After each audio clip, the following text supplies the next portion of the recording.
Good evening, good evening, good evening. Let's get some storyboarding going. I see JC has joined the live chat. I appreciate you joining in, JC.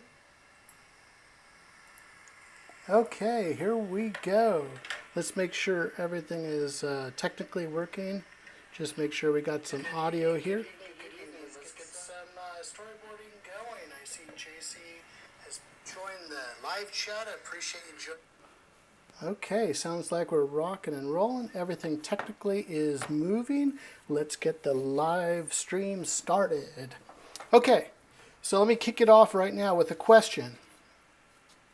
How do you move the camera in your storyboard drawing?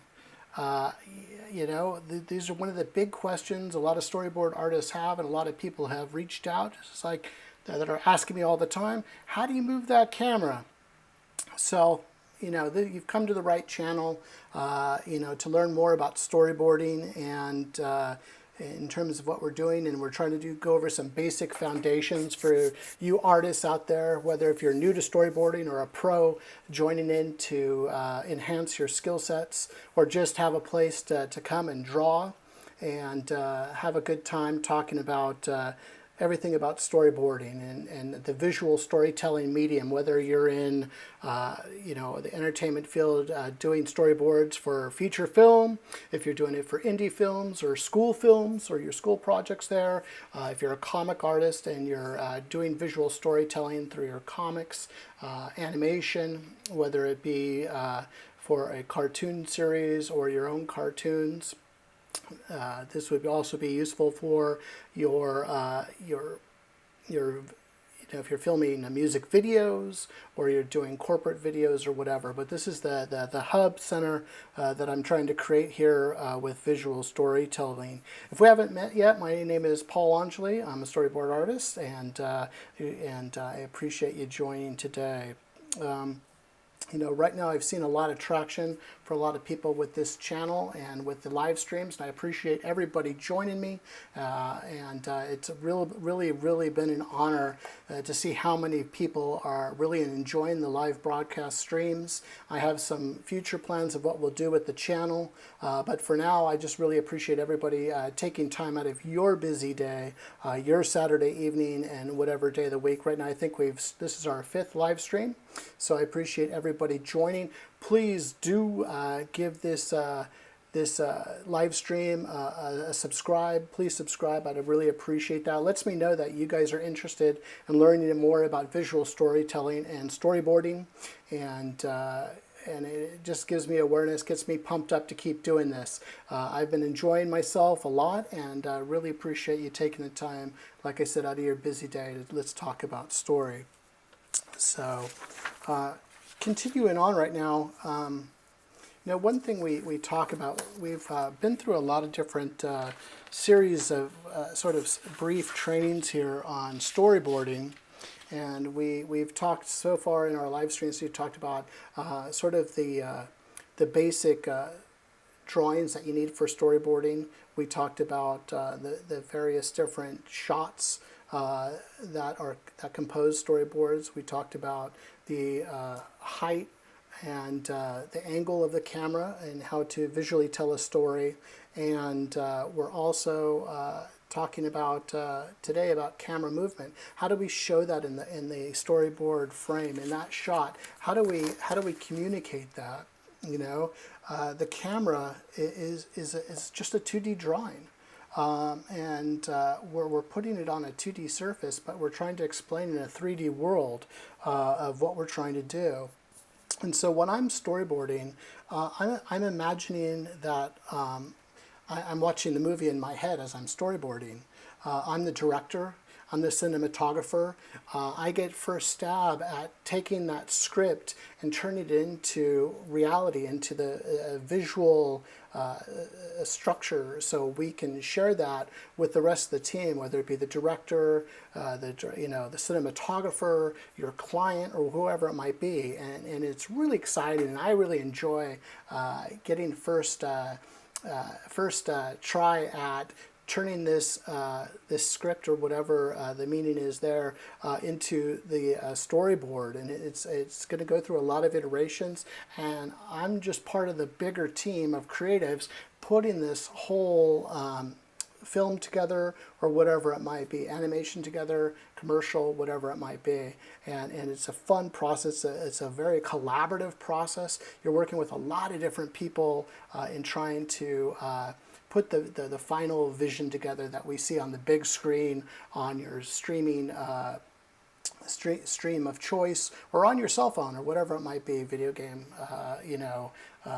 animatic for it, whatever it is. And it's a really exciting process, and this is just the first stab at going through that process. At times we forget that, the camera itself, the shot that we're creating, it can also be a character. And there's a lot of meaning of what can happen in that shot, and how we convey that messaging through our visual language. And we're always telling stories. We're always telling stories throughout history and time. When we have the cave drawings of LaSalle, whatever it might be, we have always been telling stories through the visual medium. And like we spoke about in our last live stream, everything before film was created, everything was either, it was a vertical painting of a portrait of a person. And so we usually saw that for composition. It was just whether it be the Mona Lisa or whatever it might be, that way, or you have a landscape painting that's going to be more horizontal in the way that we approach that painting. And in the past you had one painting that told a whole story. Whether if you're looking up there at the Sistine Chapel and seeing the story behind that beautiful Michelangelo painting in terms of what we're talking about today.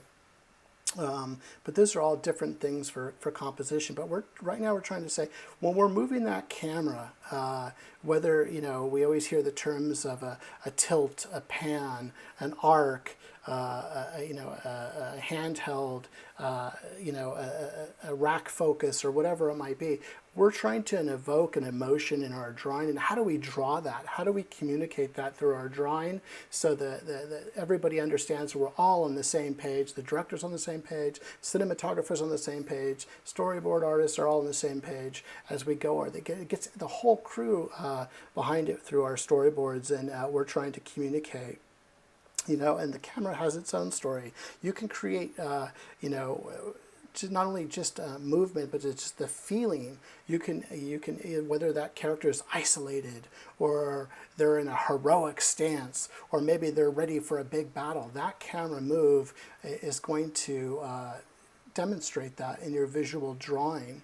We think about at times that we don't want to move the camera just to move the camera. There's you'll see good films and bad films, and good boards and bad boards where just the camera's moving here and the camera's moving there and the camera's moving over this way and doing that. You got to be selective in how you move your camera. It takes a lot more work. If we're doing an example would be using a boom or a rig or a pedestal type shot. That's some huge equipment that's lifting those cameras up and down and all around. And if you're running, if you're storyboarding for an indie film or a student film or something like that, that might not be monetarily plausible or in budget to be able to do something like that, where you have more of an epic film where you could use some of those greater tool sets. And so you have to be sort of selective, and you're working with your director, working with your client, and you're trying to find out some questions. When you're boarding, anything is possible. It's all a drawing. But as you get into storyboarding, you got to think about some of those trade-offs for budget and what you're trying to do.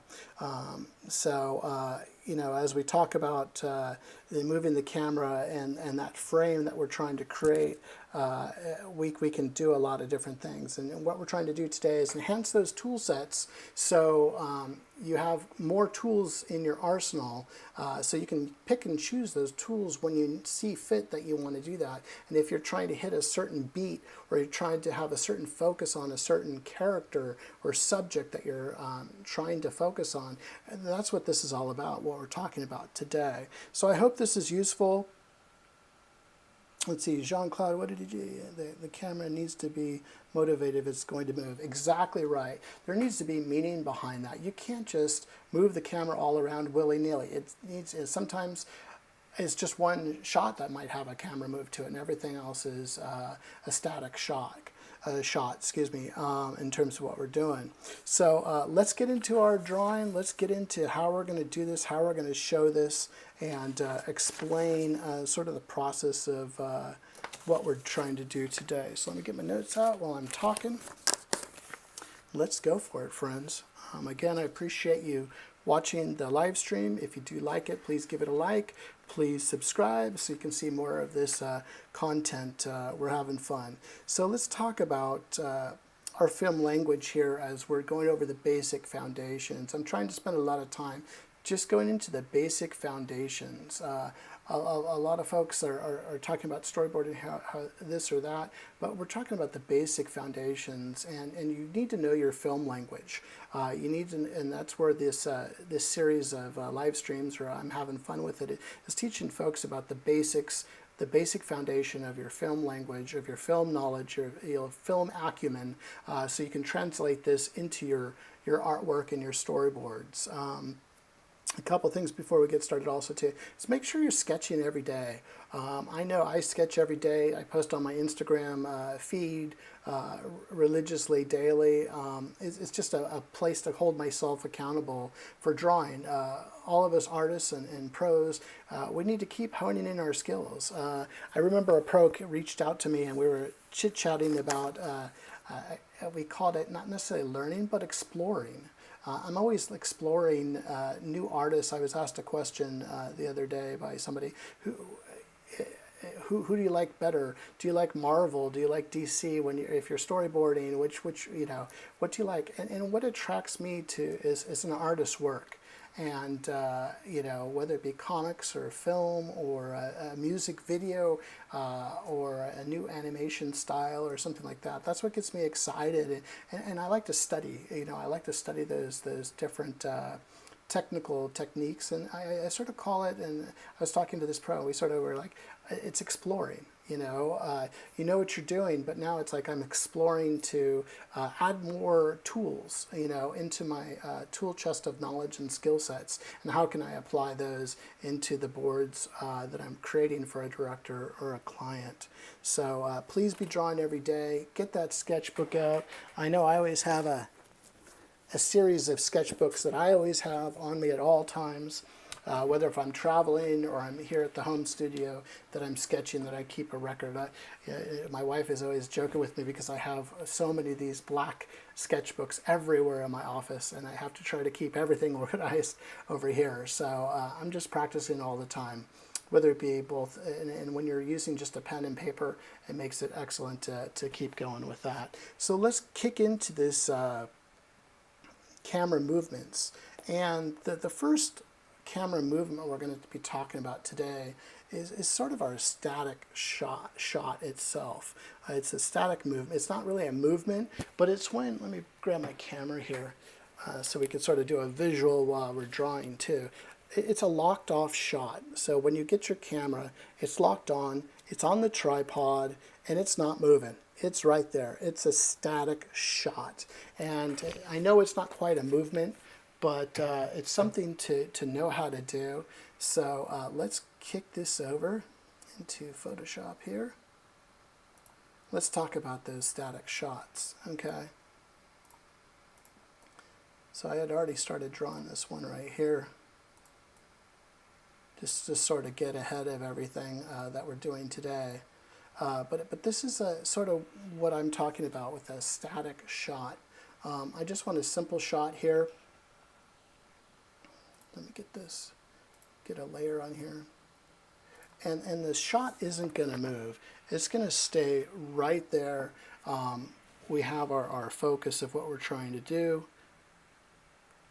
And let's get this. And the character is going to be right there. And a lot of things can be said for that character on the screen.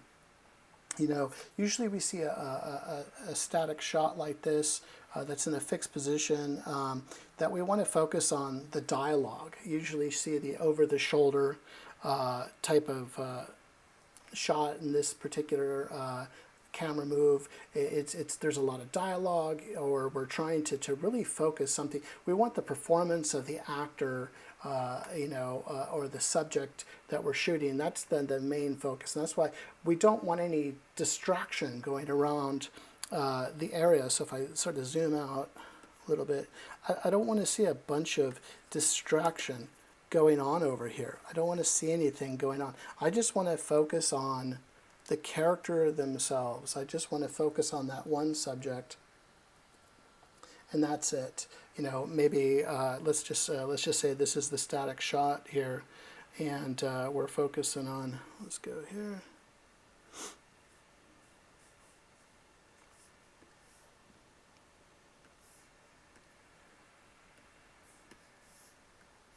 We just want to focus on her. She's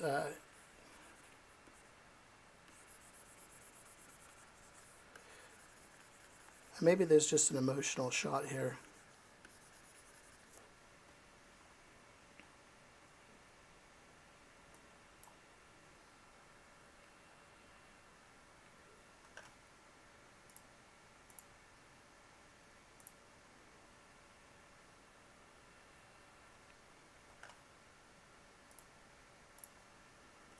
And maybe she's in the foreground here in terms of what we're doing.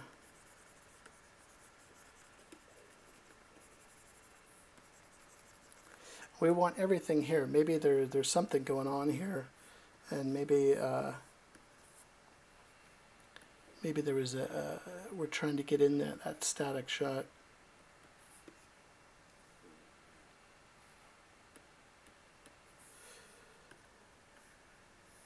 Something was wrong. Maybe she was crying in that shot, you know, or whatever it might be. And that's where that static shot is going to be. Where you know, the other parts we can do here too is when you have a shot that's like this too, and there's no extraneous things going on around the shot, is that fact that maybe that character is trapped.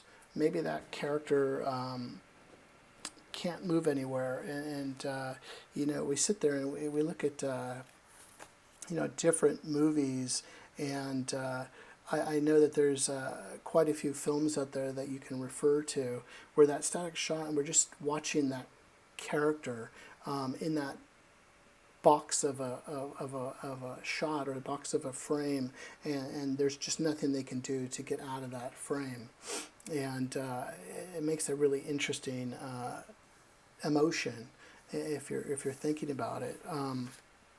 Let me get here.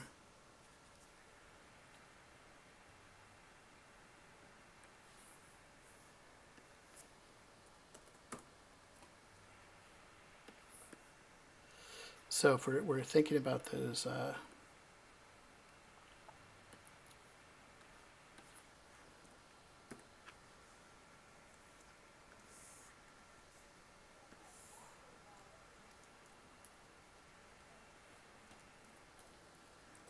do another example here.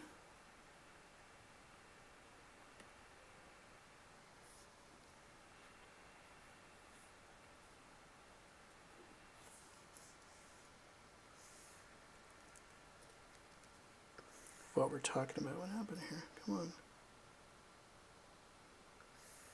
There we go.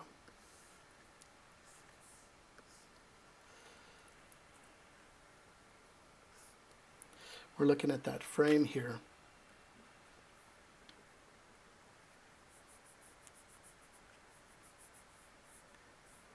And we see that character in that shot.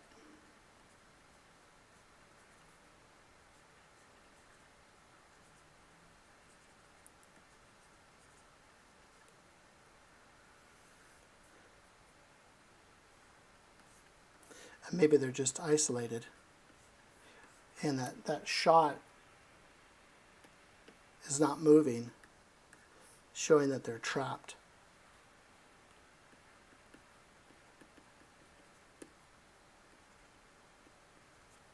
And that's what we're looking at right there. That character right here just can't move. They're trapped. We were talking about in our last live stream about positive and negative space. And there's all this space here just showing that character trapped in that corner.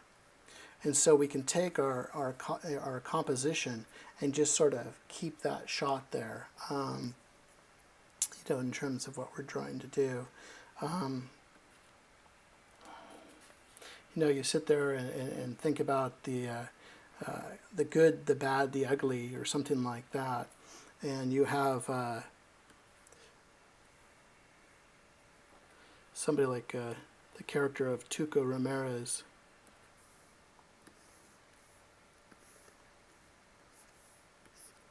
We're sitting there, and in this simple shot,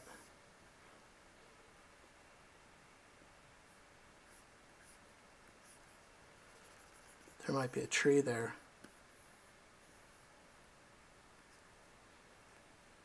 And Tuco, at the beginning of the movie, you saw at the beginning of the movie that Clint Eastwood and Eli Wallach would be working together, where Clint Eastwood would take in Eli Wallach as the prisoner, and then he'd shoot if he was ready to get hung or something like that for his misdoings or whatever, or the law, and Clint Eastwood would shoot the rope and drop him. And he'd always be on his horse.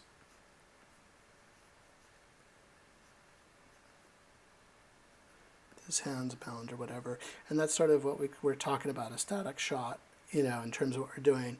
And then Clint Eastwood would come over, or you get a closer shot of Eli Wallach, and he would be up there.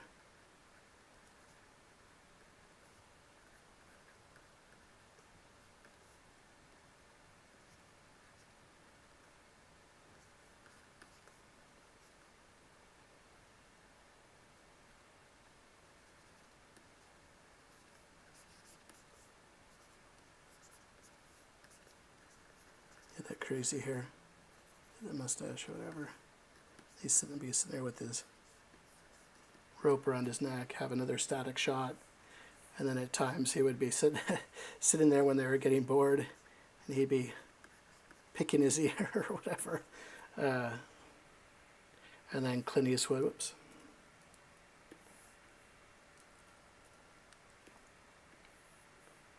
Clint Eastwood would come over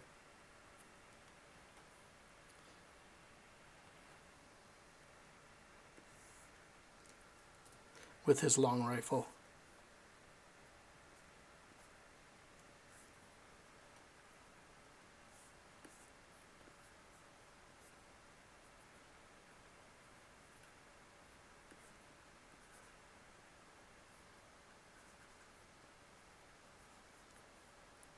And then he'd shoot the Eli Wallach's rope, and then he'd fall off. Anyways, but that's what we're talking about here with a static shot itself, and we would just sort of see it. There's no indication of that shot. It would sort of look like that. So let's go on to the next camera move.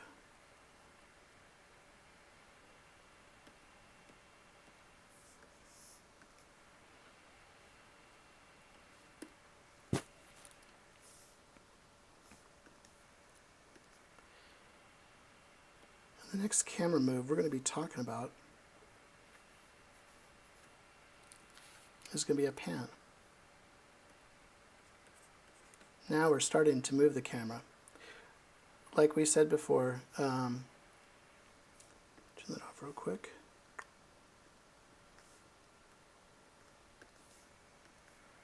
We were talking about the static. Talking about the static shot, where that camera,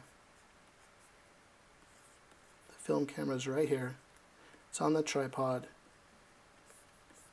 It's locked. It's not going anywhere. and whatever is in that scene is in that scene. And that's what we're doing. And that's where that character is here. We're not seeing that move anywhere. It's static. It's going to stay right there. Okay. For the next camera movement, we're talking about the pan. Okay? So the pan shot. So what is that pan shot going to do? That pan shot is going to swivel. So if I'm looking top down, so this is the bird's eye view of our camera.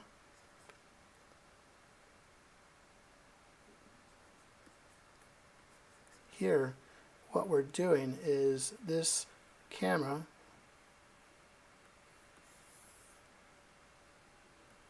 let's get this selected.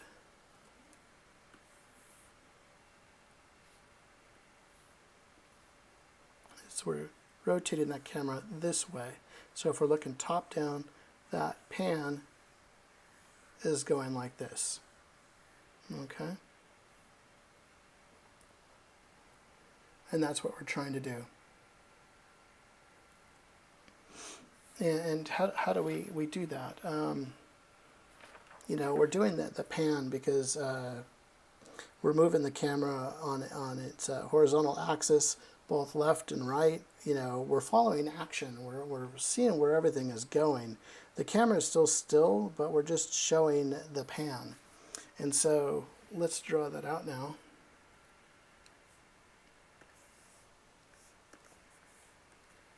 And sort of see what that looks like. So we usually signify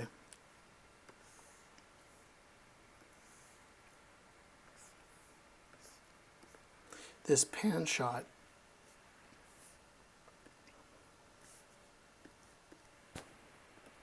whether we're just going this way or this way. Pan right or pan left. Okay? And we usually use this when we're watching a character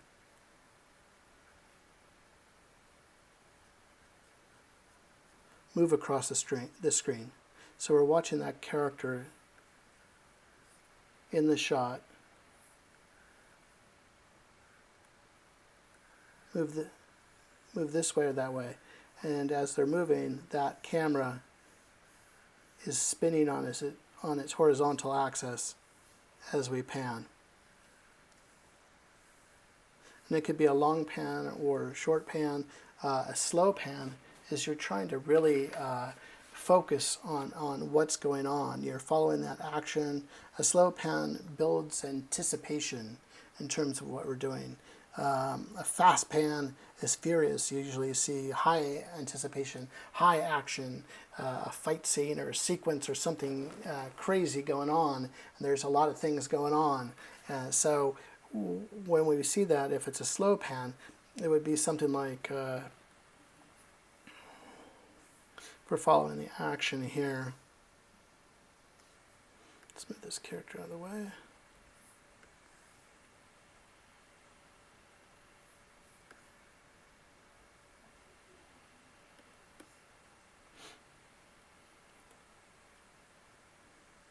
Maybe that character here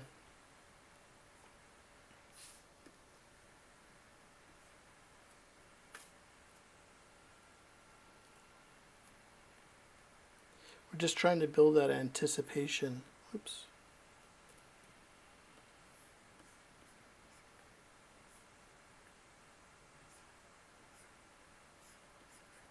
And that character is just walking across the screen.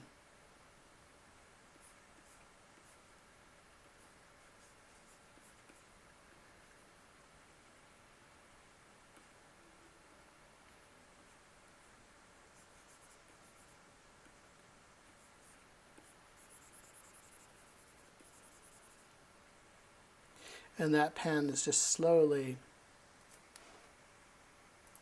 that camera is slowly just moving along on its axis. So we have our camera here, and the camera is just slowly going this left or right. And that's what's doing. And we're just following that character within the scene. And that's all we're trying to do with the pan. You know, you'll see other types of shots.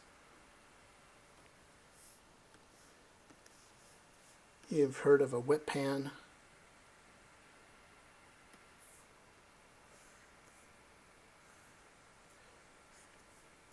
There's almost like a,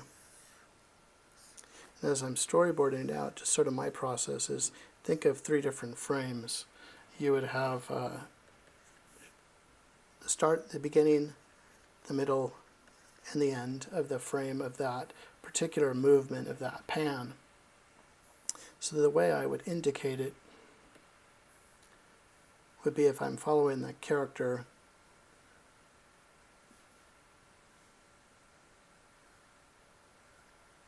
before I get into the whip pan, maybe I'm following that character.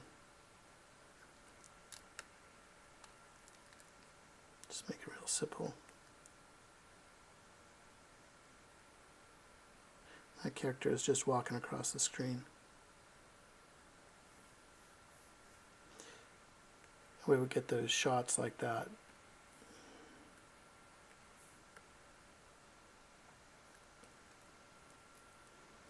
All we're doing is following that character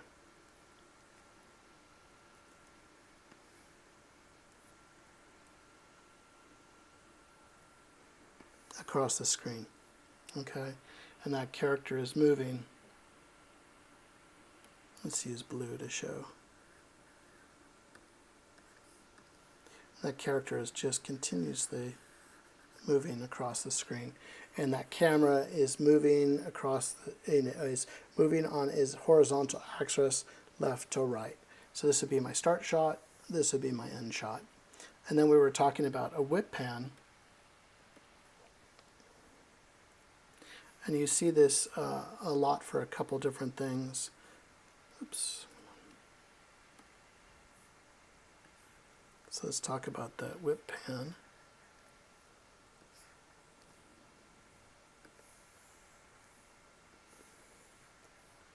Same type of philosophy what we're doing. Okay, and that whip pan, I'll sort of show it, same type of thing. Say I have a character right here.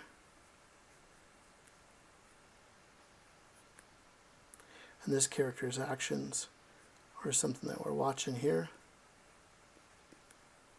And we want to whip that camera as fast as we can. So in a sense, a whip pan is just taking the camera and just moving it and focusing on the new subject of what we're trying to do or what we're trying to show. And you'll see this, let's just say that this person is playing a musical song or something like that. They have their guitar, they're playing, and then over here you usually see a whip pan in musicals. Okay, and maybe the drummer is right here. They have their drum set, cymbals, whatever it might be, and they're just having a good time out here.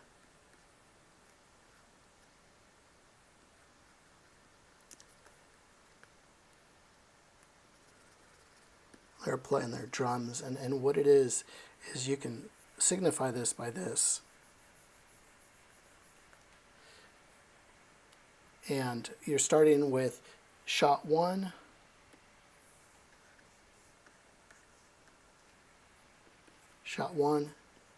and that's the start of the shot, and this is the end of the shot. So start, and this is the end in terms of that. And that camera on its axis is going from here to here to here fast. You'll see this in a lot of movies.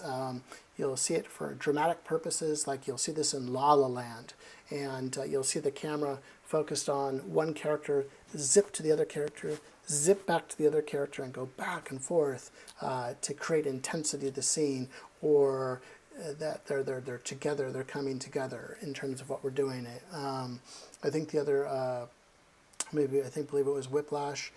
You see the character, the young man playing the drums, and you see the conductor and they're whipping back and forth, and we're showing that in terms of our storyboarding, in terms of what we're doing. Like I said before, we keep our storyboards, we keep them really simple because this is just our thinking process. These are our thumbnails. We'll go from our thumbnails into our roughs, into our final roughs, you know, in terms of what we're doing for the final shot. And then a lot of these storyboards, when they go to the art of books or they're a concept, then they'll be fully rendered out, fully created in terms of what we're trying to do.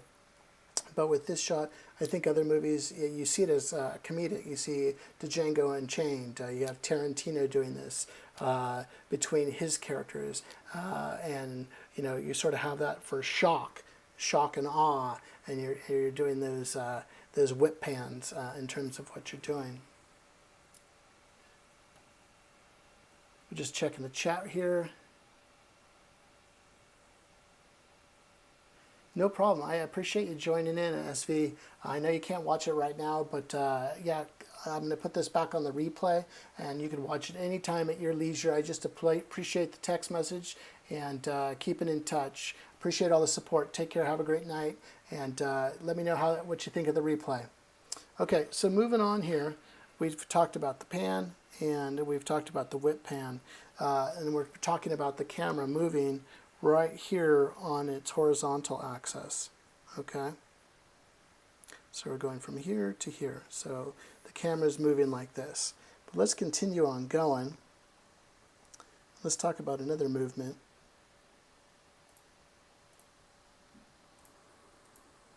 And the next movement we're going to be talking about is the tilt. Okay, so so let's talk about the tilt. The tilt is going to be when your camera, and you have your camera, you're tilting. So we were going on the horizontal axis for the pan. Now the tilt is the opposite way. And if you're looking at the side, the camera is going up and down as it's mounted on its tripod like this. So our tilt. Okay.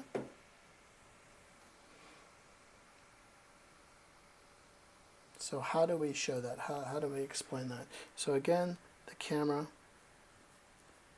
is here.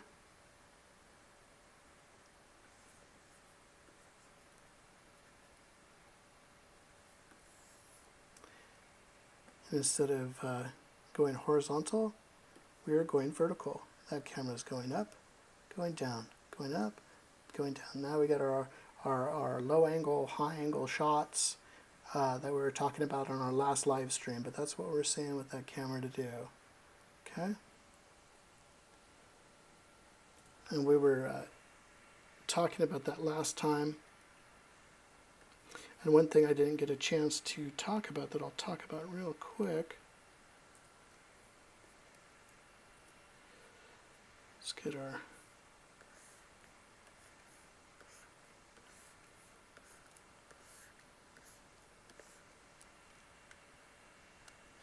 in talking about that high angle and low angle, we always want to talk about it in terms of a Y too.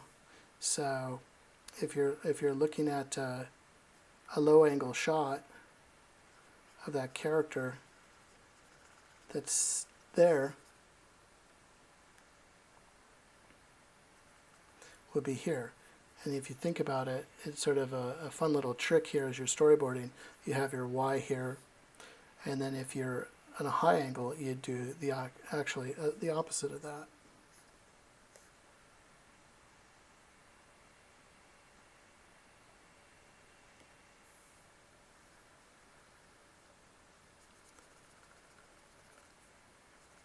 For character here. Okay, so always remember that. There was something I forgot to talk about last time, but it's a cool little cheat as you're drawing your boards for both your low angle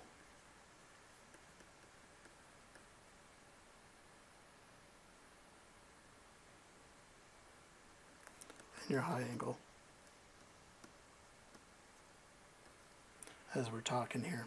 Okay, but let's get back to the tilt in terms of what we're talking about with that camera going up and down. We would signify that camera tilt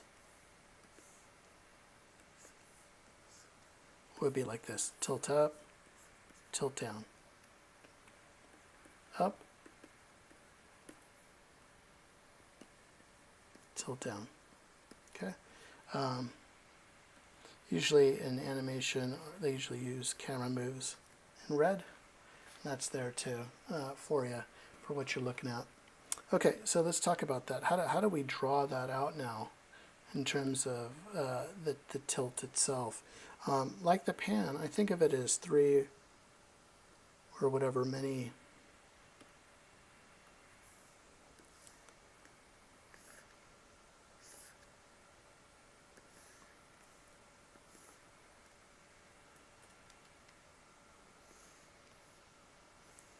horizontal shots.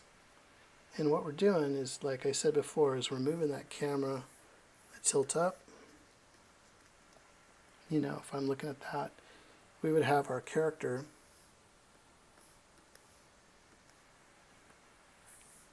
let's just say we're going to have a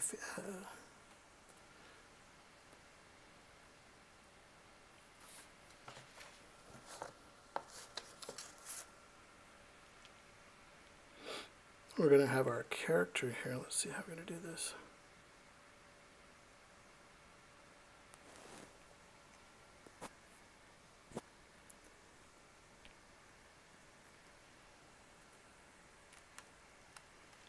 Kitchen black here. Maybe it's a female character.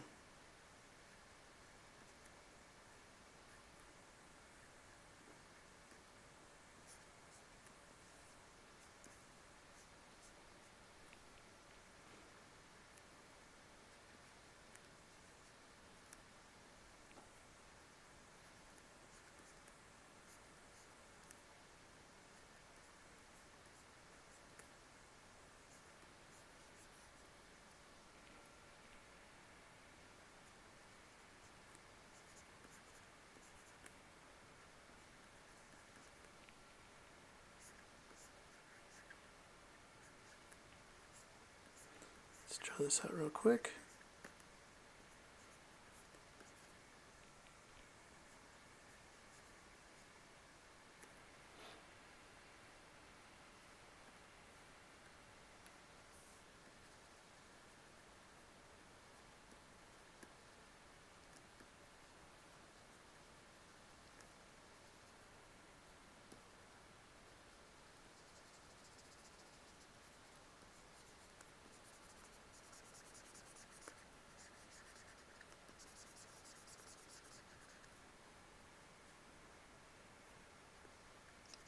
Maybe she's a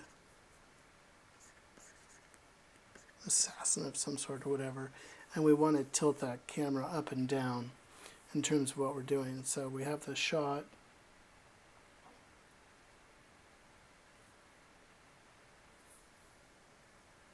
And maybe we start the shot here. We will just say 1, but we'll start it here.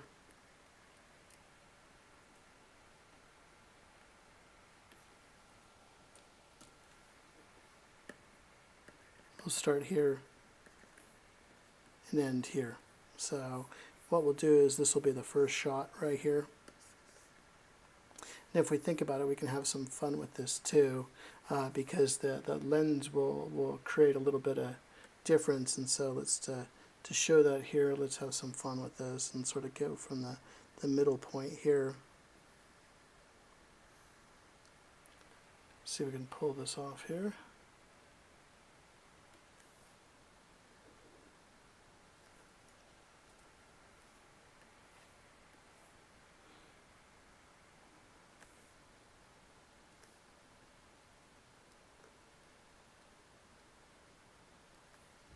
Same thing would go there. So as the camera is most focused, I should have did the whole thing like that. So let's add a little bit more to that.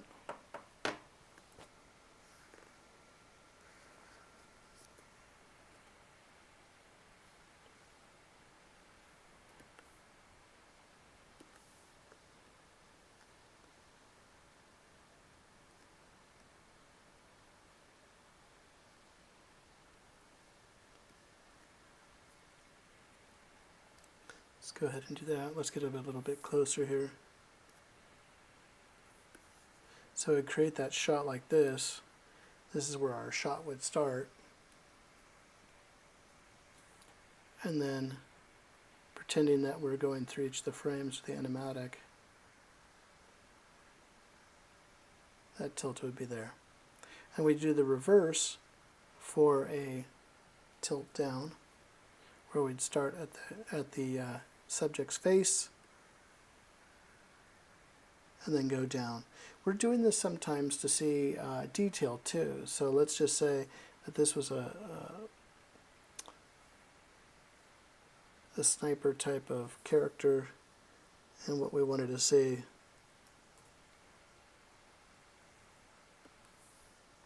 down here.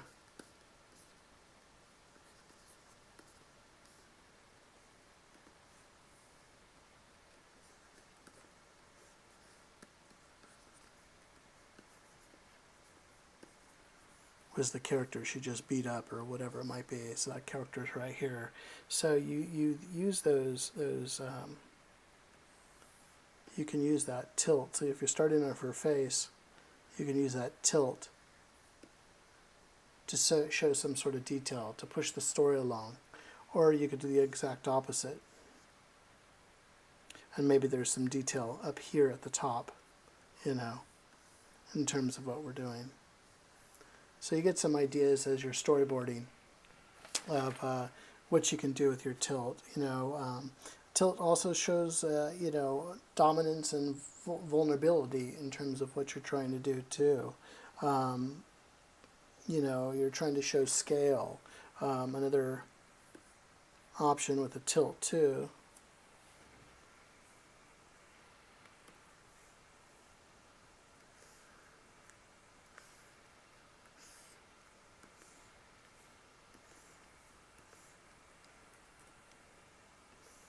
In terms of what we're doing is maybe we're trying to show scale here, you know.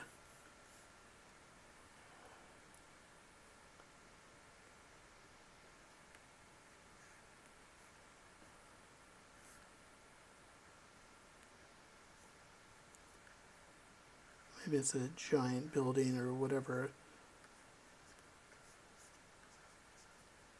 it might be, and we're trying to show that scale. In terms of what we're doing. Let's show that scale here.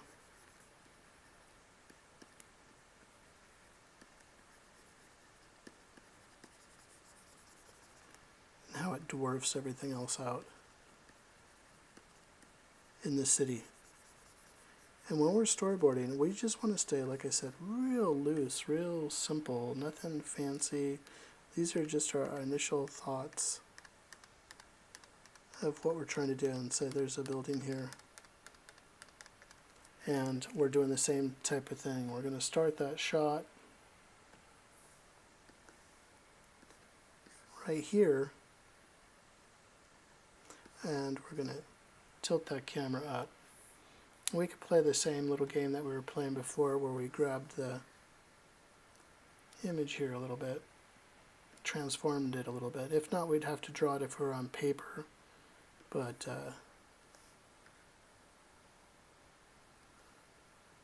we'd want to show that space and that how massive this building is. So let's zoom in again. Maybe we're here at the street level.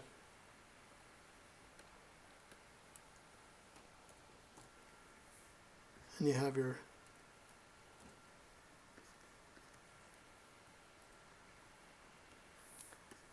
people walking street level over here, whatever it might be, and we're going to tilt up to show this massive building. And maybe we're trying to give some information too. Maybe there's a character at the top of this building, or maybe there's a fight going on up here. So again, with that tilt and showing it in your frames, you'd start with your first frame, you go to a second frame, and then with your third frame. Or maybe it's the reverse, you're tilting down. You go to the street level. And maybe on the street level, there's something going on. Maybe there's a car chase going down at the street level.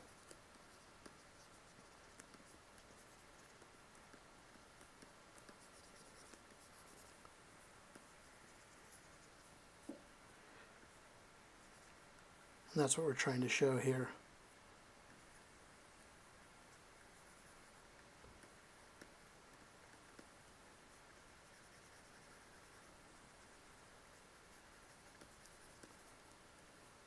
Maybe it's a police chase or something like that.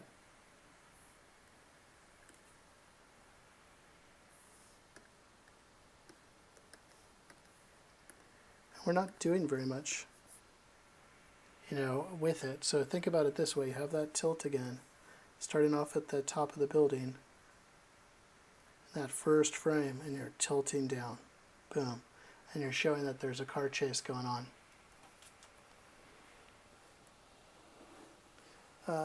Joyce, hi Joyce, thanks for joining the live stream. You had a quick question here. What do you call when a camera moves up or to the side instead of rotating on its exact camera tilts, but the camera is physically moving up?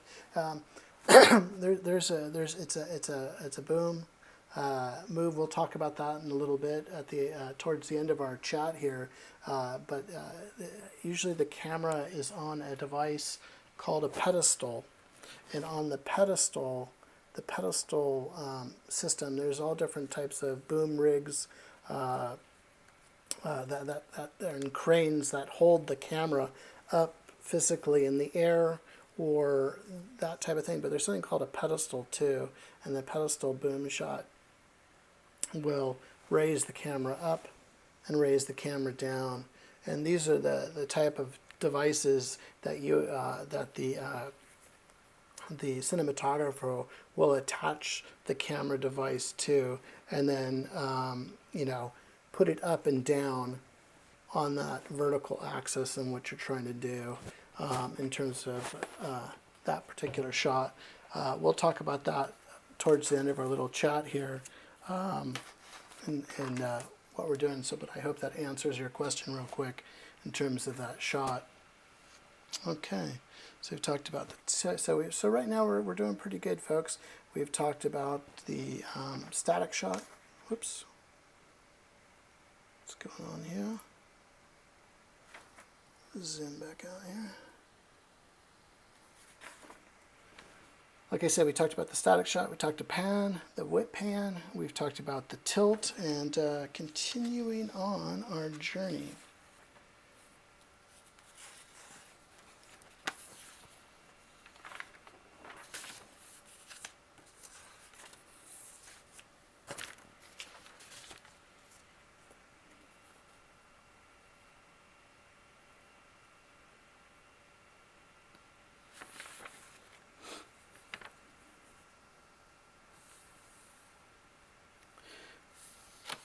See which one next we're going to have fun talking about the camera. Okay, let's talk about camera roll real quick while we're talking about all these different shots. Let's talk about the camera roll.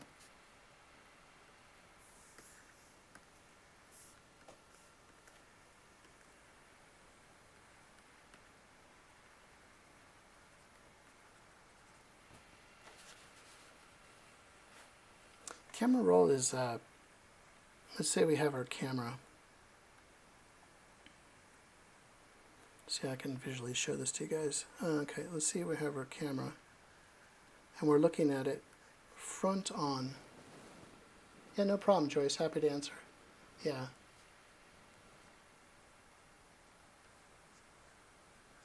And let's just say we have our camera right here, and our camera roll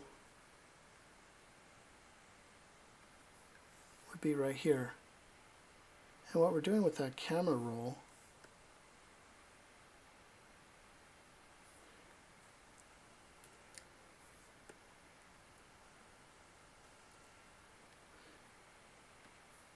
is we're moving the camera like this. So if you think about it, here's the camera again. Here's the film stock, an old school camera. And we're rotating that camera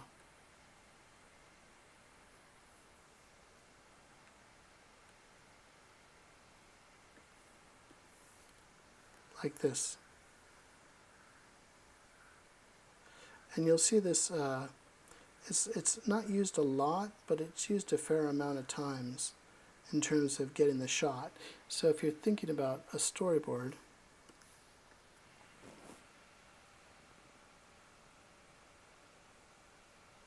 yeah, we're going to talk about that in a second, JC, between a tracking shot and a trucking shot. So, okay, we have it here. Let's go undo that. So let's talk about the camera roll in terms of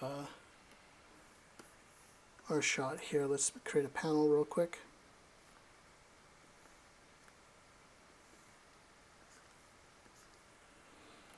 And here's our frame. I think Christopher Nolan used this shot a lot with the Joker that Heath Ledger played, where the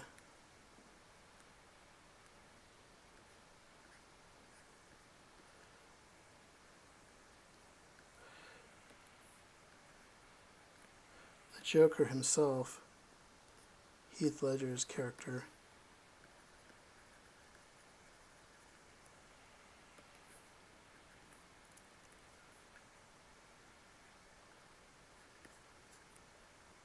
was caught by Batman.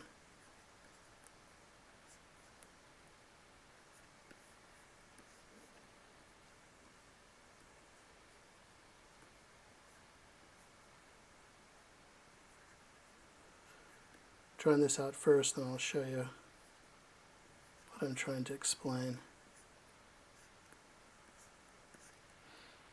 So in the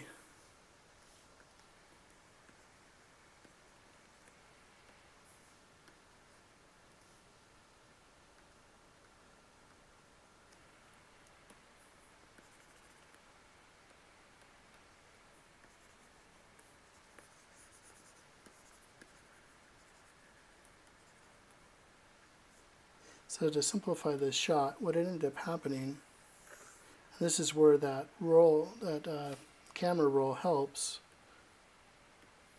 is that Batman wouldn't let the Joker fall to his death. So Batman caught the Joker, and the Joker's foot was caught up here, and he was dangling as they were doing their lines and the exposition of what the scenario was. And so what ended up happening is, as the camera did its camera roll, oops,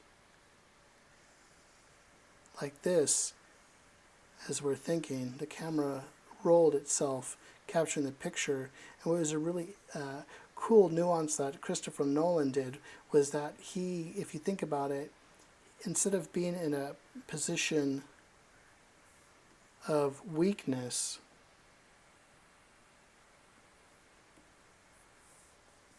the Joker was put into a, like this final shot here, he was put into a position of power. So he started off with a weakness that Batman had caught him. He started off in a weak position, and as the camera rolled, it put the Joker into a power position in terms of the shot. And that was really, really cool camera movement. And we would do this in our storyboard as well. So let's move this back.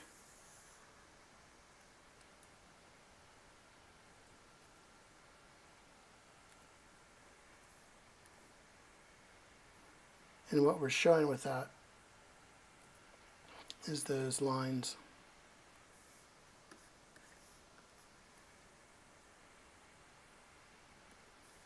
Showing that camera roll.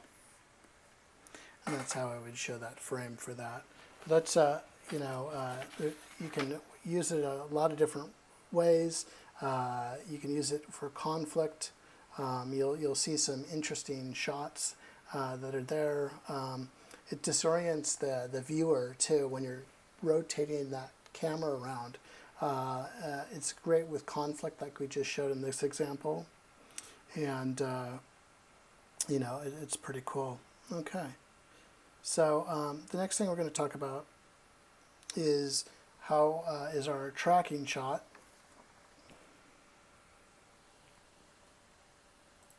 So let's get that out.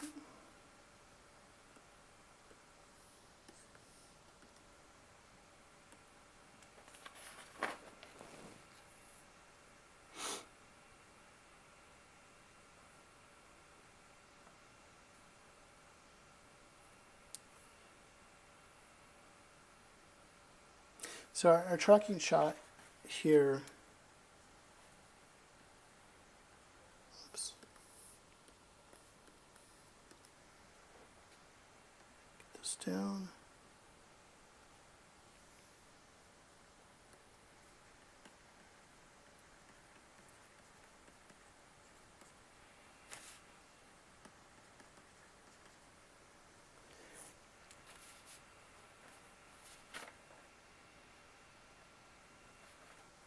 Our tracking shot is when we're tracking that character,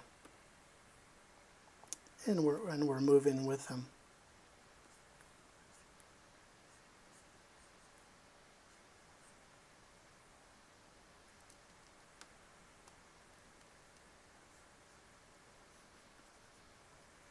And we're moving with that character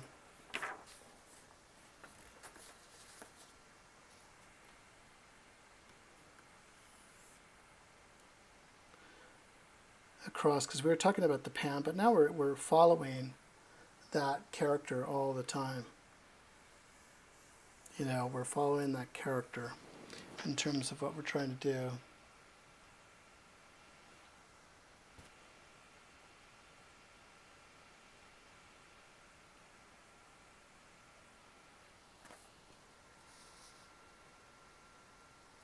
So what we're doing is we're moving in unison with that character.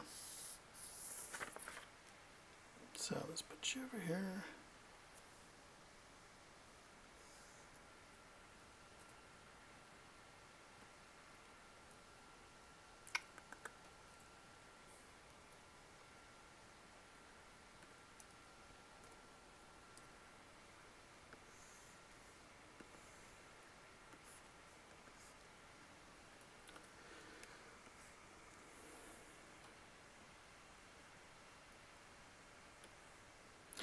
And so with that character, we're trying to keep that character center.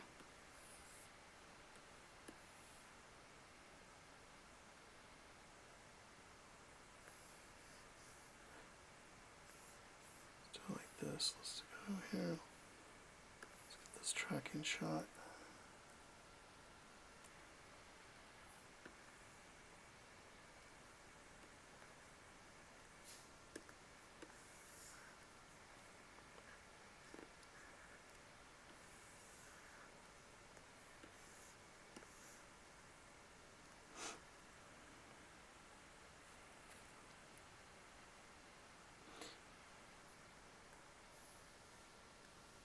So with this, like I said, we're trying to get that character, we're tracking that character.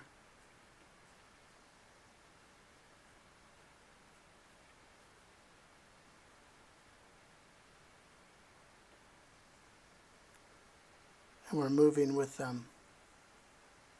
So the camera itself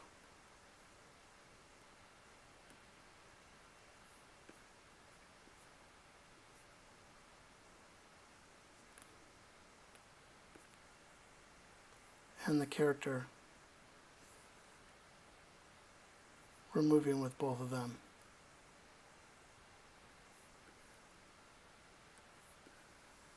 As we're taking that shot, the camera is moving with that particular character.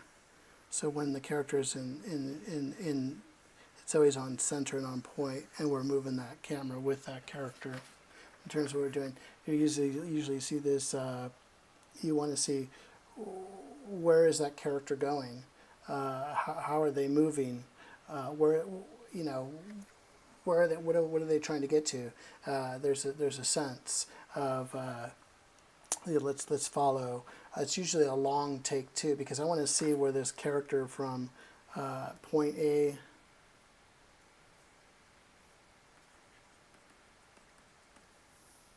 to point B. Whoops, I'll put it over here so you can see it. Where are they going?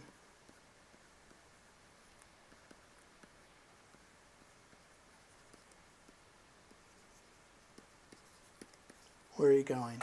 So, and that's what we're trying to show there too. You know, we could we're following them in terms of what we're trying to do. We're trying to see where they're going. We would follow them in terms of the shot. Usually, these shots, you know, we're following the subject directly in terms of what we're doing. That camera is following that particular subject in terms of the shot. Usually, like I said, they're usually long takes. It's you're trying to build tension to sit there and go, where is that character going?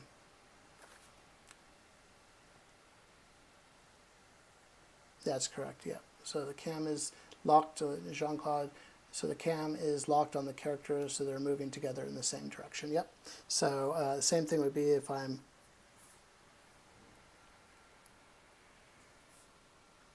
following to, so if I have a character, oops.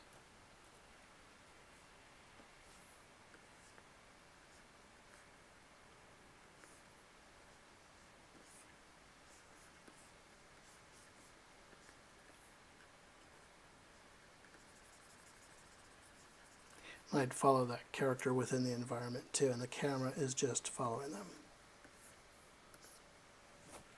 Okay.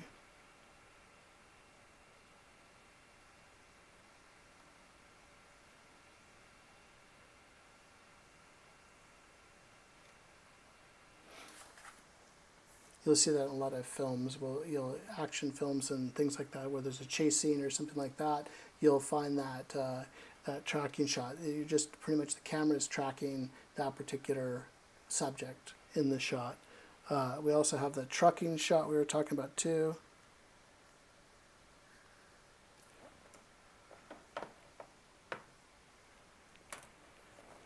One second here.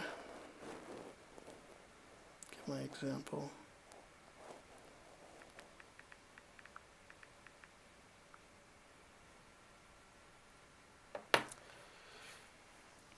So that was the tracking shot.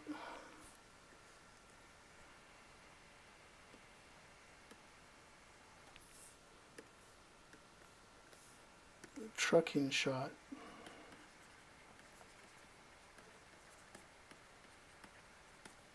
It's when the camera is moving.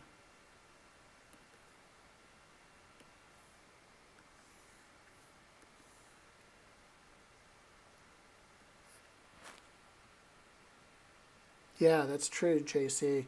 Yeah, Mission Impossible, lots of tracking shots, following that character, Ethan Hunt, and following him through all those different scenes and the sequences. You know, that camera is just fixated on that character. It's like a first-person shooter in a sense. The camera is stuck on wherever that character is going. That's where the camera is going, whether if he's going off a cliff on a motorcycle or whatever it might be. The trucking shot is a little different because the camera, let's just say we have our camera here. This is the back of the camera.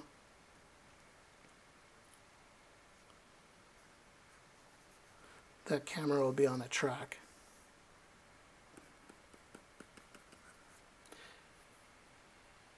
And it's not necessarily moving the subjects in that shot will stay static.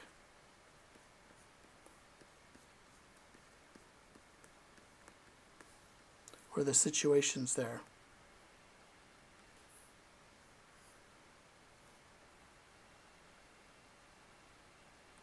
But the camera is moving as it's doing the shot. So if this character is closer or another character is farther away in terms of what we're doing here, and that's where the camera is. It's pretty much predominantly moving left and right in terms of the trucking shot of what we're doing. Continuing on, my next note here.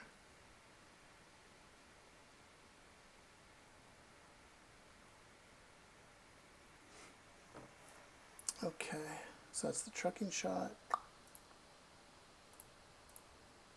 Let's get a new layer on here.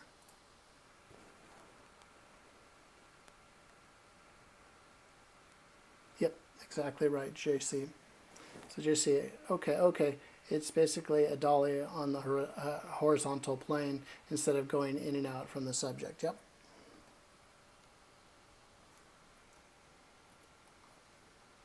Cool. Appreciate everybody's participation. Again, if you're enjoying what you're seeing, please give it a like. I appreciate that, or any comments are absolutely phenomenal. Okay, so next we're going to be talking about real quick. Let's talk about an arc shot with a camera moving in an arc. Let's just say you'll see this a lot of the times in like the first thing that pops in my head is something like the Avengers.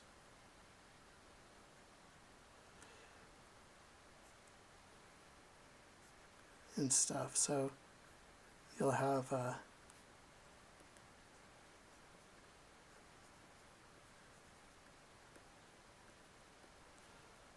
something like the Hulk and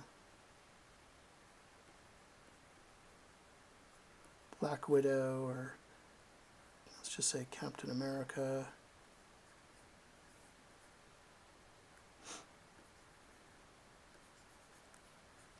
I'll be standing there, and this arc shot, who else do we have? Whatever other characters are there. And the arc shot is the camera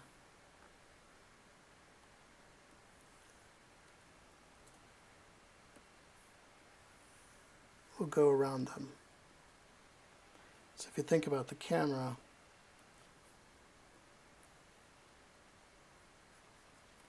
camera will be here.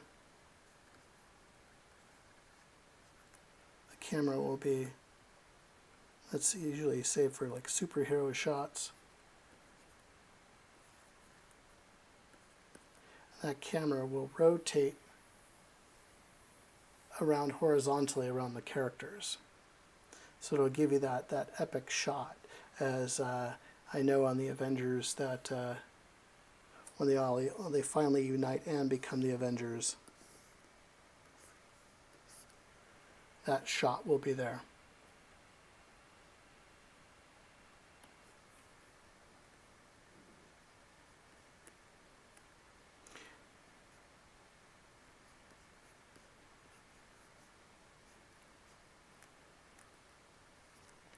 As we're looking at that shot closer up in our storyboard panel.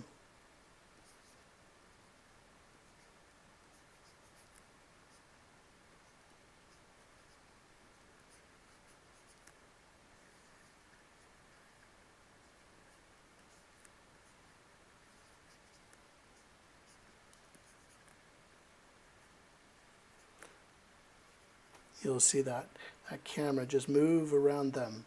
So in a sense, that camera, let's just say I have my camera here, that the camera is going around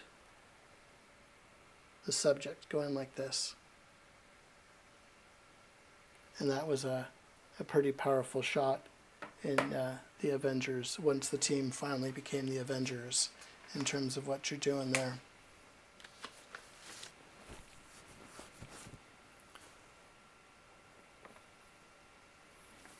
That's called the arc shot.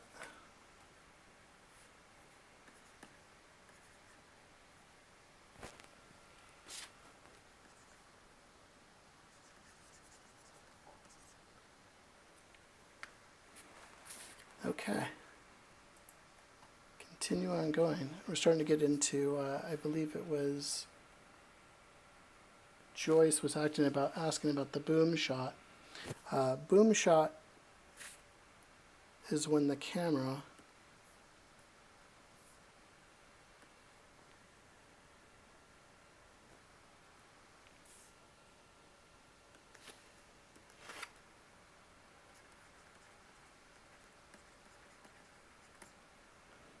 is either on a crane.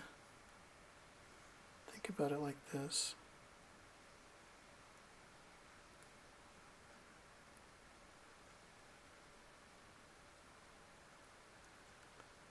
The camera's on a crane.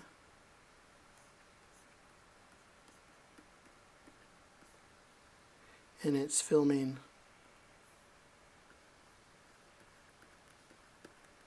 that sequence of people. So the crane, the boom shot or the crane shot,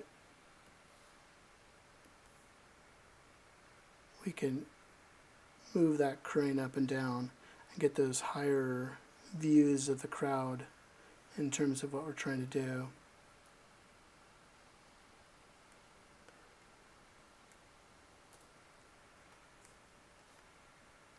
I have it like that. We were talking about, I think you can use either name, JC, ARC, or Orbit. Yeah, it's the same thing. There's different acronyms for each of those, but it's how I always thought it was called an arc shot. But Orbit is fine too. You're just moving that camera around the subject. Okay, back to the boom shot. You have some jigs. You have some other things like that too. You have a pedestal where the camera. Oops. I think this is what Joyce was talking about.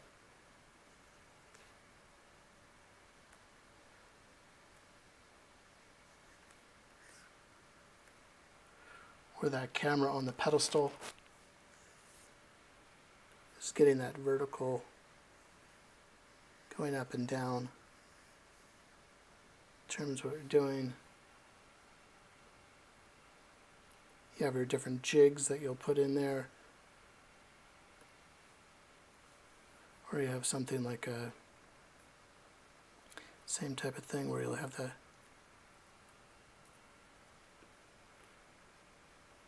cinematographer usually see a shot of Kermit the Frog like this too.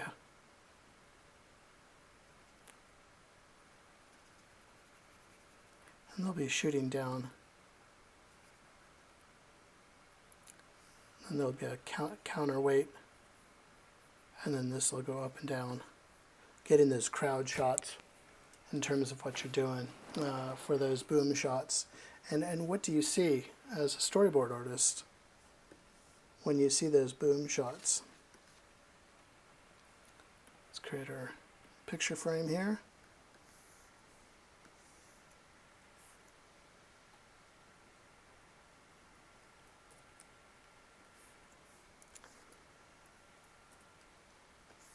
This is where you see your horizon line. Let's add that in there.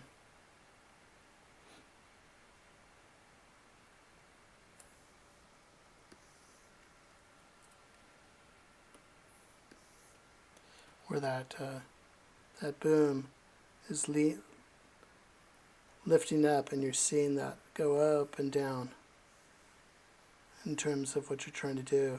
Usually you see these shots as let's say we're trying to discover something. So say we're right here. Let me add another little piece of drawing in here.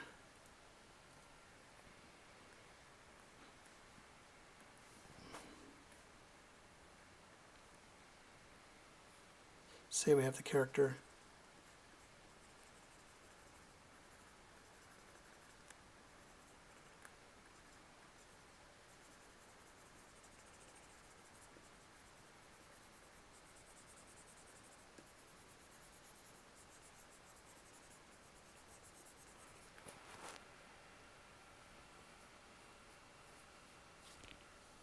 Yep, exactly, JC. Yeah, your horizon line goes up and down, and your cam could have the tilt too to give that different shot. You're absolutely correct.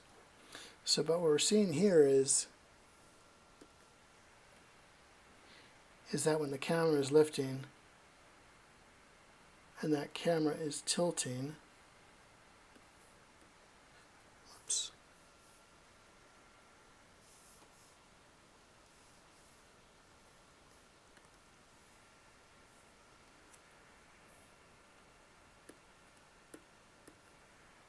did I put them both together? Okay, I want you. I want you. It's going to expose something. So maybe we're right here. Throw some gray in there or something.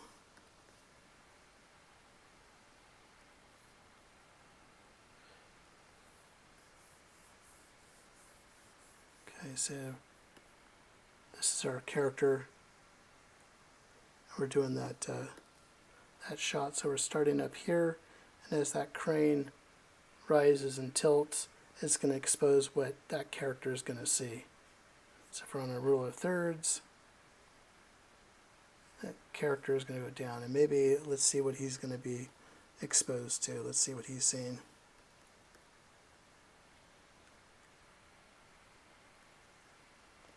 Get that black in there. Get that down.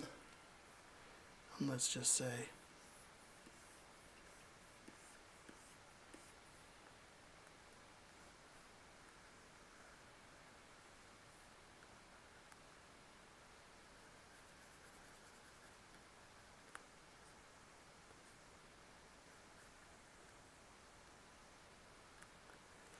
maybe there's some sort of alien invasion going on or something crazy like that.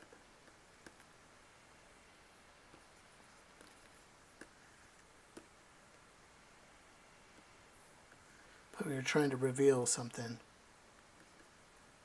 So again,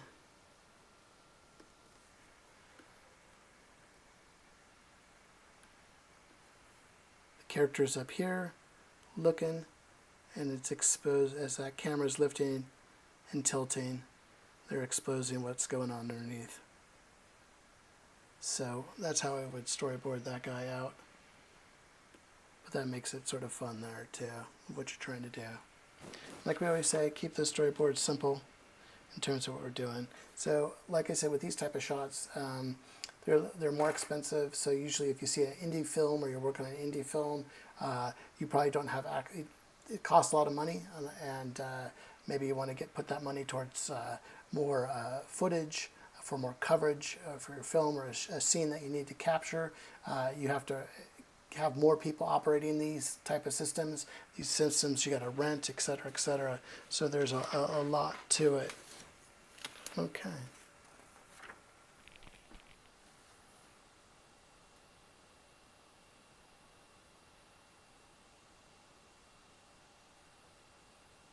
So JC was asking, or excuse me, Joyce was asking, why or how do you pick between using a pan versus trucking, tilt versus boom, or pestle? What's interesting is, Joyce, what I would suggest is you watch your different films out there, and we're teaching about the super basic foundation, but what's interesting is once you know the basics of these camera moves, you can put these together in different combinations. We haven't talked about push in, push out yet, but it's like you can add all these different to tell your story in terms of the boards that you're drawing to communicate these things, these movements. They're meant to further the story. Like this one we're just doing with the boom. We're trying to lift that camera up and tilt to show you know, what is going on in the scene or the landscape. Sometimes it's defined by budget. Sometimes it's defined on storytelling of what you're trying to do. And what's cool about camera movements and your shots, you sort of know all the basics of what makes a good composition, what makes a good shot. Is it an extreme wide angle? Is it a close-up? Is it an insert shot as you're telling those stories? And then you can also combine that with your camera moves to sit there and go, what am I trying to accentuate? Am I trying to show power struggle? Am I trying to show conflict? Am I trying to show where is the subject going in terms of telling the story? Is there a fight? Is the fight, moving forward and backward in terms of what you're doing? You're thinking about a little bit about the edit between each of your shots too. So what are you trying to focus on? And it's fun because it's a combo. It's sort of like martial arts in a sense, where you know a certain punch or a kick, and you know a variety of different punches and kicks, and you're putting different combinations together to tell the story in terms of what you're doing. And that's what makes it pretty fun. So I hope that answers the question a little bit in terms of what you're doing. And like I was talking about before, besides sketching all the time, watch your movies. When I'm watching a film, I enjoy it the first time. I enjoy a film watching it the big screen. That's always the best way. I love watching it. But if I'm watching on streaming or you're watching on your phone, I usually just turn off the music. After I've watched it once to enjoy, I just watch the film and I sit there and I'll take notes or I'll be sketching while I'm watching the film, just finding different shots. What are the shots? How do they put those different shots together to make that sequence work? Sometimes it's budget constraints, like I said before, but at the end of the day, we're trying to push story and tell story. Okay, I hope that helps. Thanks, Joyce. Okay, so the next thing we're going to be talking about is our push in and pull out in terms of our shots. When we're trying to push into a shot, let's just take this one shot here. Maybe we'll add him back in there. And let's just say we finished the movement and we want to add that extra shot like we were talking about. The boom. Sort of lead you to, okay, Jean-Claude said here, the boom sort of leads you to reveal the scenery, drastic situation, what's coming in terms of scale and landscape. So you likely show a wide shot at some point if you're booming up. That is exactly correct. You would see this type of shot. Lord of the Rings, these big epics, big battle sequences. In terms of what you're doing, I think of like Raiders of the Lost Ark and others where you have those shots to reveal something grander, or like you said, giant landscapes. Like here in this particular shot, there's an alien invasion going on or something like that. So you're absolutely right, sir. Okay, let's talk about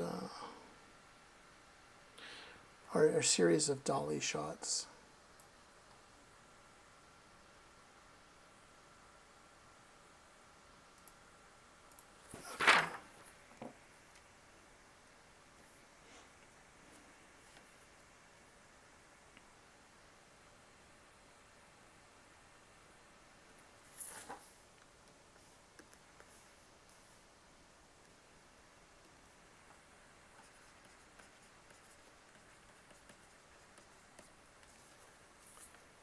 And what the dolly shot is doing is it's pushing in or pulling out of a sequence, there's dolly shots, and then you have a zoom shot. There's different ways we get, but what we're trying to do with a dolly shot is we're the first one we're going to be talking about is a push in. Okay. And what we're talking about with this side, we're trying to give a visual clue of what's most important in that particular scene. We're trying to just to show, hey, audience, we want you to focus on this particular item.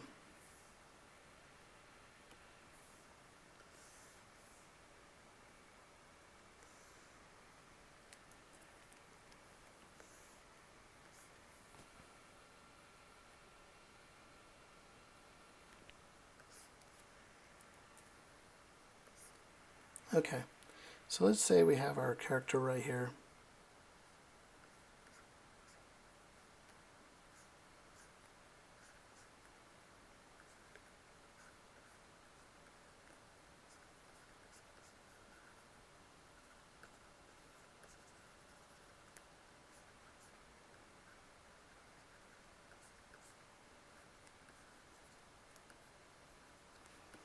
Just drawing real quick.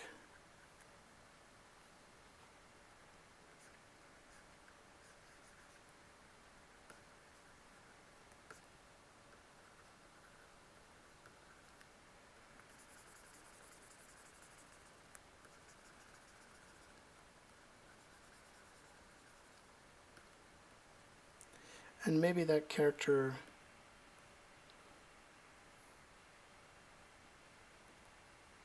has something important that we want to see. Maybe he's playing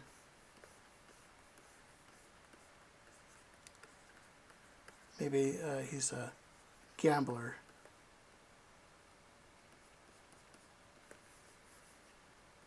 And he's at the tables. Or whatever, or let's just say he's at a poker table or something like that. And we want to see what his deck is, because there's maybe something significant.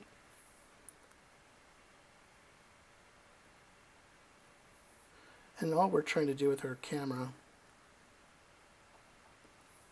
is push into the shot. We're not zooming, we're just pushing in. And we want to see this piece right here.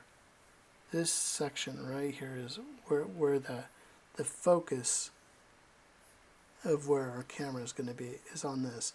We want to see what cards does he have. Did he have a ace? Did he have a heart? Is he going to make 21? What is it that he has? And this is where we're pushing in.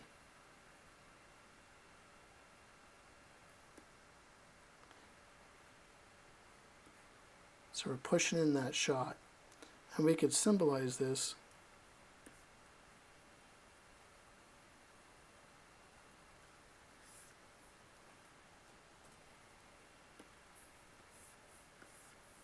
by going like this.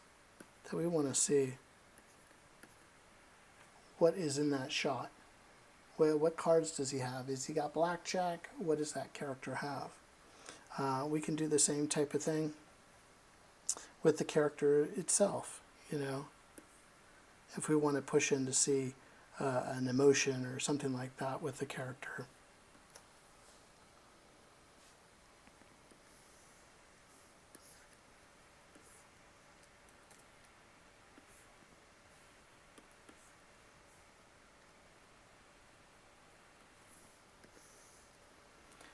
And maybe the character is up on the other side of the screen.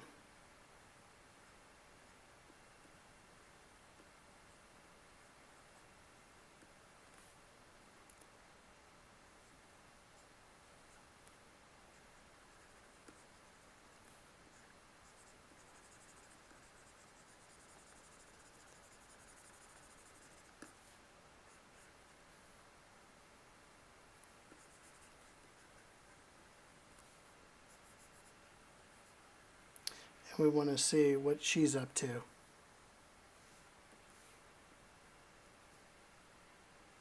Or what her emotion might be. This is where we want to push into. So we do the same type of thing.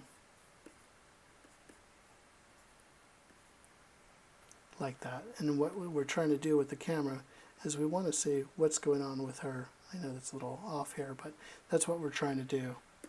So we're trying to see what's going on in this area. What's going on right here. That's where we want the audience. Is she sad? Is she happy? Whatever it might be.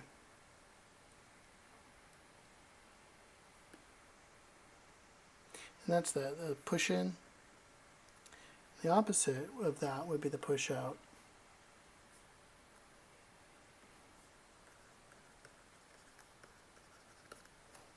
And it'd just be in reverse.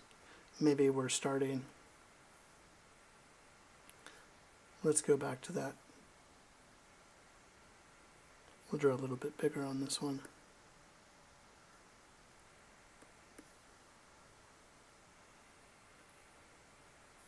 So maybe we're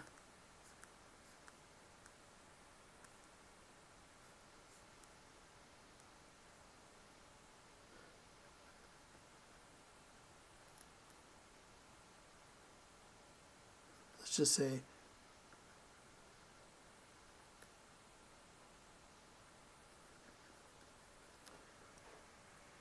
that character had those cards.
At the poker table, we're going to start in here.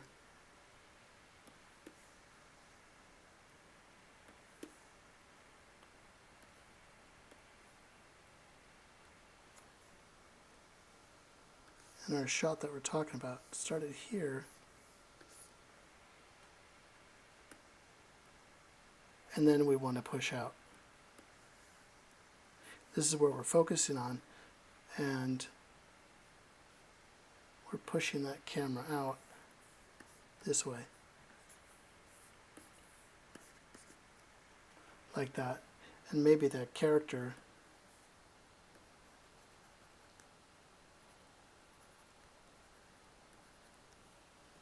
is unhappy, or maybe that character was shocked, whatever it might be. But again,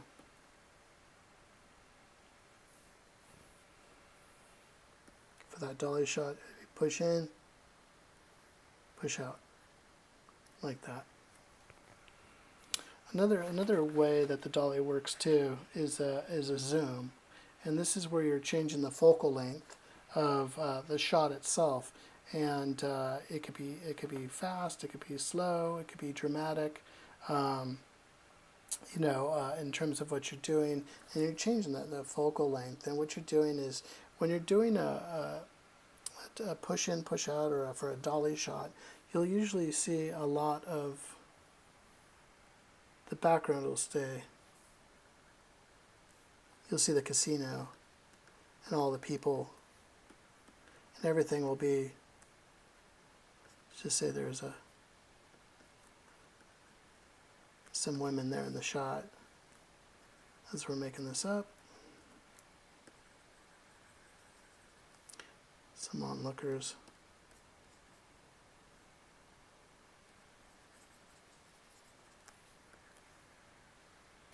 And they wouldn't change anything. Everything is still in sort of, even though we're focusing on the aces and the cards, we push out, we still sort of see everybody. As you do a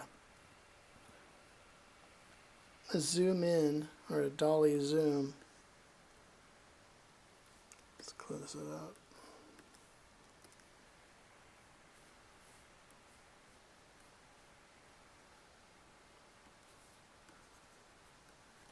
A zoom, what ends up happening, let's get our picture box here.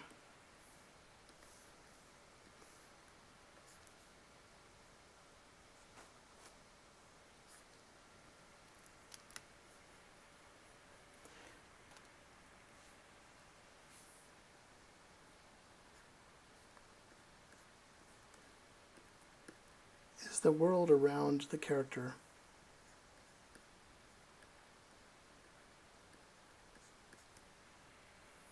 will distort and create that bokeh. So if there's people around,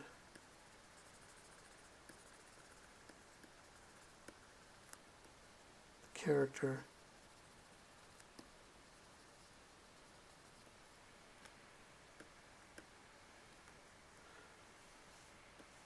looking at that character.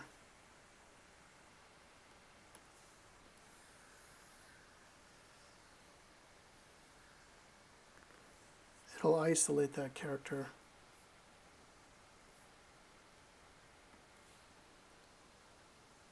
Oops, not too much.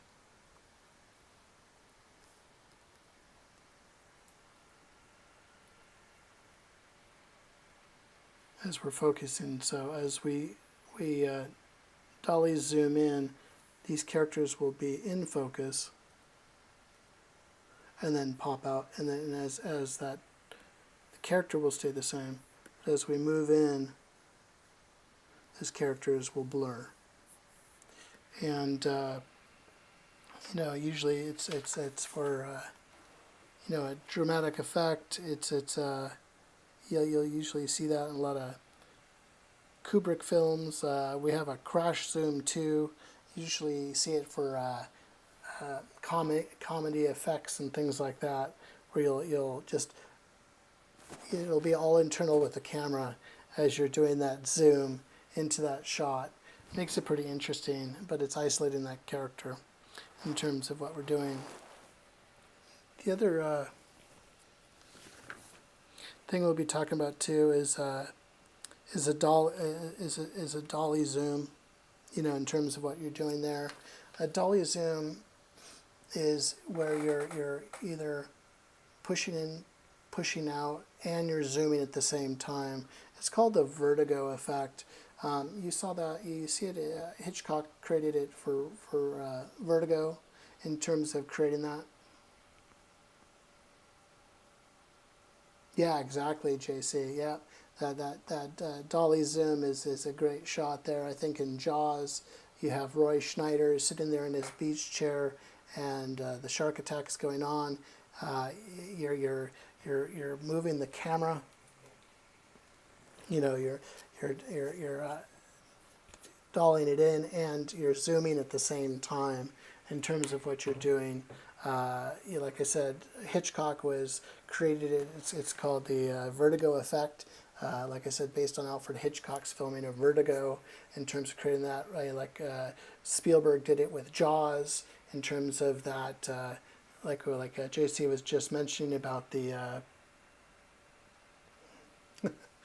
It kicks on there, right? Yeah, that's it. Cool. But the shots are there, and they're used sparingly, but it's to have a point. I think that the dolly zoom was also used between in Guardians of the Galaxy 2, and you had Peter Quill and his father, and you know, and that sort of situation happened too. In the reverse, you can do both different ways too. You can zoom and pull out, or push out, and then push in and zoom. You can do a few different combos of that, giving you some great experiences in the film that you're doing. And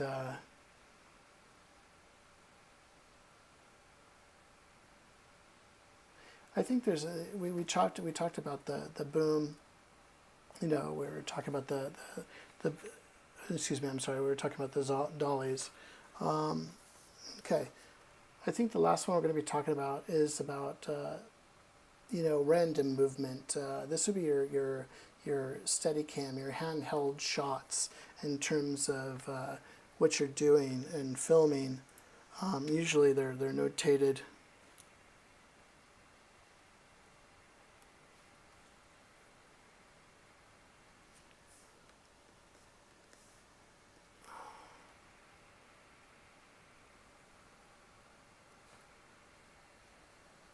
You could do, see, JC mentioned here, you could do a great warp speed effect on the dolly zoom too, I guess. Yeah, definitely. There's all different effects that you can use in Photoshop. It's great that we have these tools today, so you can sort of create these different shots with your storyboards. The other thing too is the invent of the DSLR camera. You can do a lot of these new shots and new camera moves and things like that. But then, like we started this live stream, is even though we're teaching all these basics of fundamentals of movement and camera movement, you sort of got to decide when's the right time and when's the wrong time to use it, or if you're using it correctly or not, incorrectly in terms of the shot. You have to use it when you need to use it, and use it in your boards when you think it's going to make the most impact as you're going through iterations of your storyboards. But just because you have all these fantastic tools in Photoshop and Blender and all these different animatic systems that you can use, doesn't mean you need to necessarily use them all. And especially with your camera movements, you use it when you need to make a point. Put that punctuation into your storytelling and your visual language there. Okay, last one we were talking about was sort of our handheld.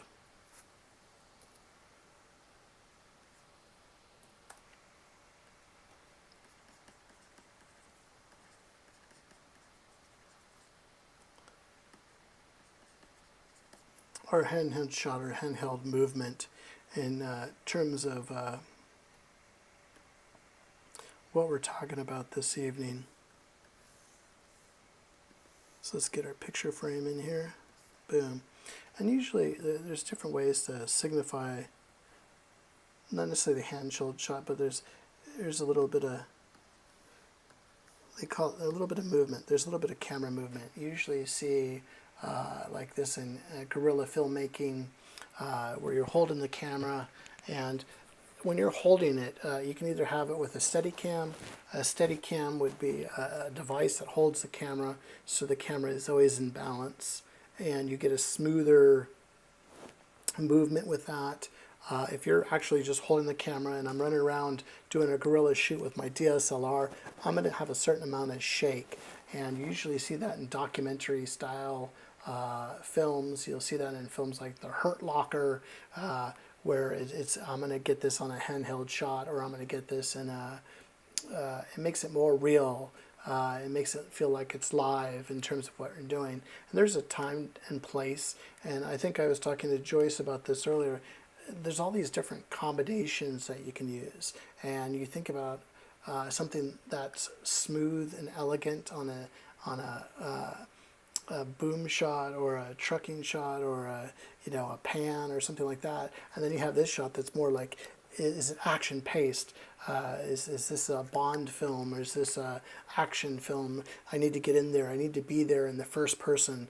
That's where these type of movements work really well, because it makes the viewer feel like you are there. You're participating as the soldiers are all gathering around talking about what is their plan of attack. You feel like you're in there, and so it has its place. And as the story artist, you're trying to convey, how can I put that in my shot?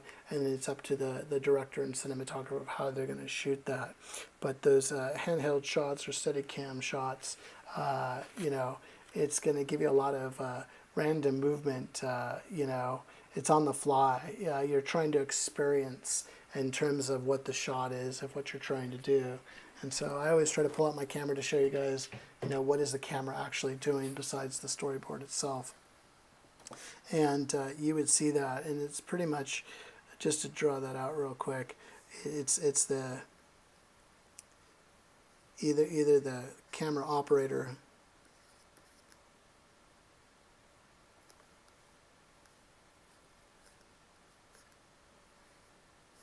has a device that they're shooting the scene with in terms of what they're doing, and either that, or you'll see something like this, or you'll see something like, they'll have it on some sort of gimbal system.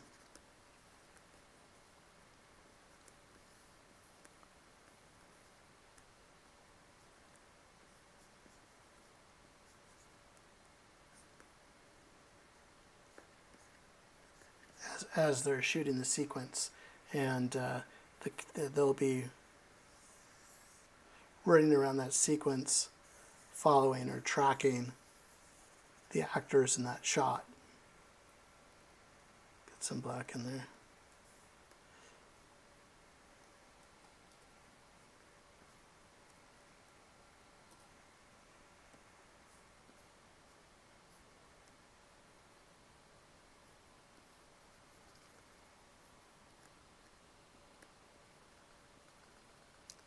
Maybe it was the soldiers.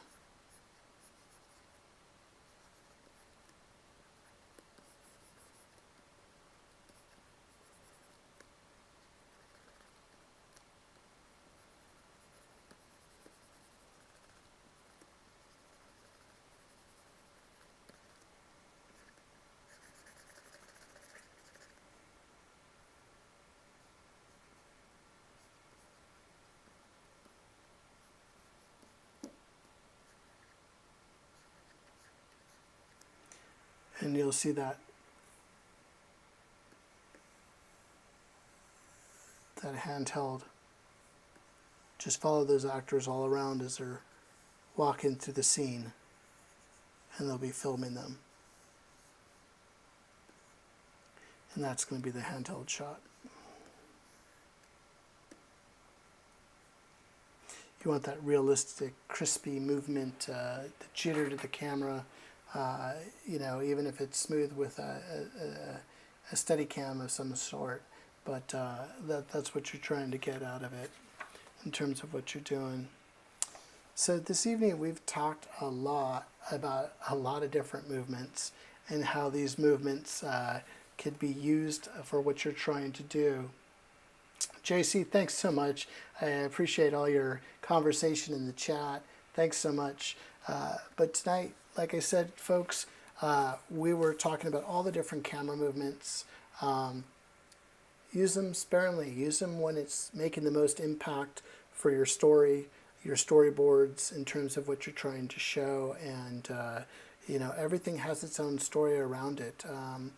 Another one real quick before we end is our rack focus too. And that's when a subject is in focus and out of focus too. And let's quickly talk about that real quick. Then we'll call it a night.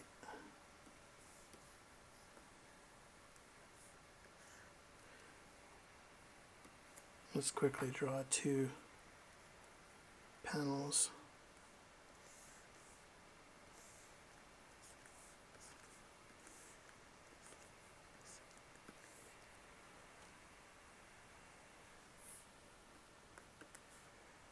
And this is when we're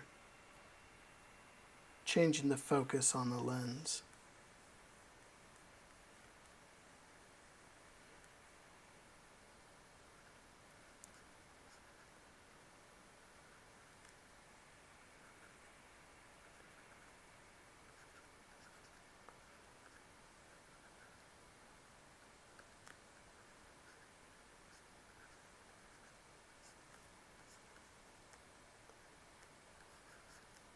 I guess in the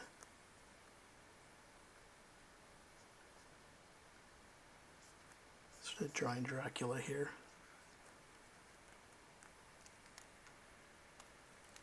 In the spirit of Halloween.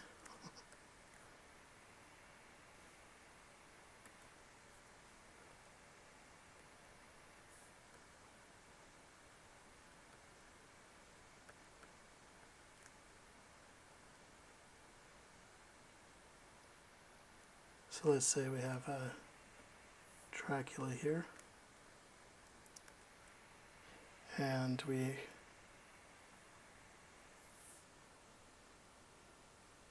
so let's copy Dracula into our second shot here.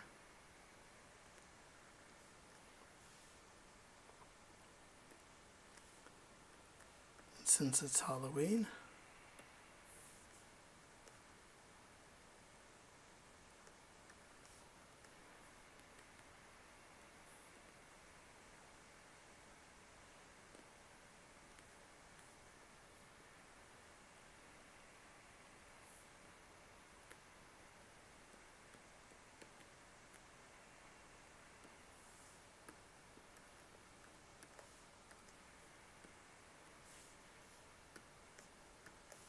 turn it real quick.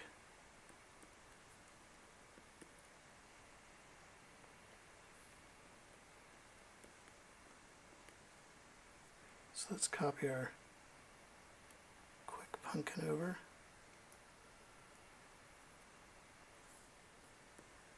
Okay, so we have this the shot here, and what the rack focus is going to do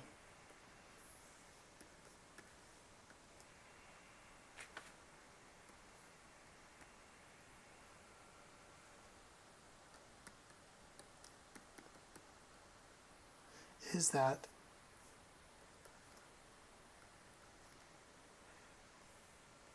see if we get this right. Hope I didn't mess this up. Okay, so in the rack focus here, let's grab our pumpkin. Let's put some sort of blur on him for now. And the camera is focused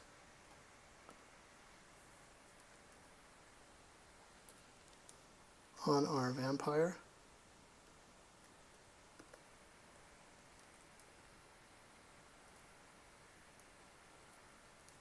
Oops. After all that, I messed it up. Let's try that again. Filter. There we go. Okay. Our focus is on the vampire here. And then if we want to rack focus and focus on the pumpkin,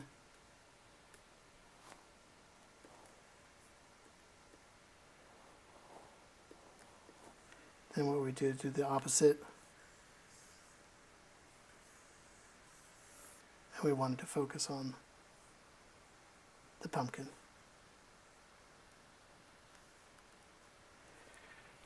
So what you're doing is you're taking the focus from the vampire, and then the pumpkin would be in blur, and then we want to rack focus onto the pumpkin to show that's maybe telling the story. Maybe the pumpkin woke up or something like that, to show that he's right there.